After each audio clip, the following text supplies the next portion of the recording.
బాగున్నారా? ఏమండి ఎవరు వచ్చారండి? నాకు చేయటం రాదు, అందుకే బయట తెప్పించానండి. ఇది కూడా టేస్ట్ చాలా బాగుంటుంది. మనం చేసుకునే విధానంగా దీన్ని చేసుకుంటే చూపిస్తాను ఎలా చేస్తానని. ఫస్ట్ గ్యాస్ వెలిగించి బాండ్లో పెట్టి ఆయిల్ పోసానండి. మినప్పప్పు,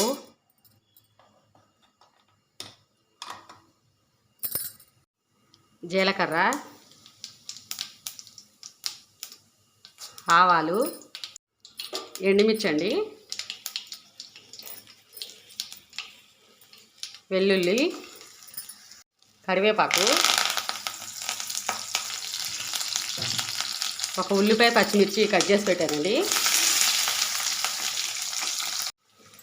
మనకి బయట దొరికేవి అన్నీ బాగోపోయినా ఒక్కొక్క దగ్గర బాగుంటుందండి. మనం ఇంట్లో చేసుకున్నట్టే ఉంటుంది టేస్ట్ అయితే. నేను చేస్తూ ఉంటానండి అప్పుడప్పుడు తెచ్చి కూడా. చాలా బాగుంటుంది టేస్టు. ఇట్లా ఉల్లిపాయ మగ్గిపోయిందండి. ఇప్పుడు ఇది పోసేసుకుందాము. ఉలవచారు బాగా చిక్కగా ఉంటుందండి. దీంట్లో కొంచెం వాటర్ కూడా పోసుకోవాలి.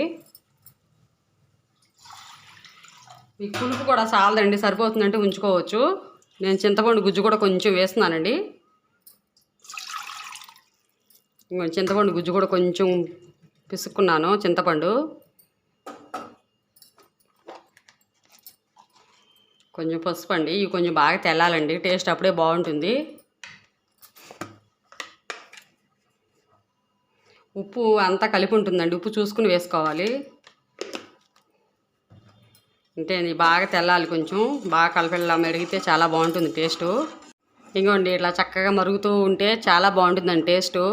ఏమంటే ఇది బాడీకి చాలా హీట్గా ఉంటుందండి. ఇవి వేసుకుంటే చాలా టేస్ట్ అయితే చాలా బాగుంటుంది, కానీ ఎవరైనా ఇష్టపడతారు.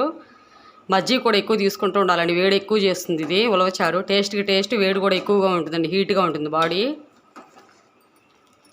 ఇంకోండి అయిపోయిందండి, చాలాసేపు కాగాయి కదా, మరిగాయి కదా, చాలు. ఇంతేనండి ఉలవచారండి.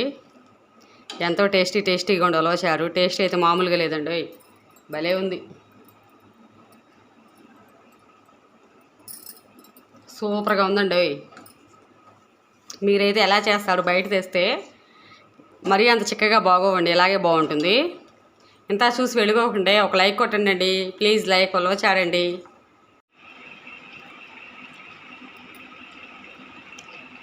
దీని టేస్ట్ దేనికి రాదండి, సూపర్ టేస్ట్ అండి. చాలా బాగుందండి.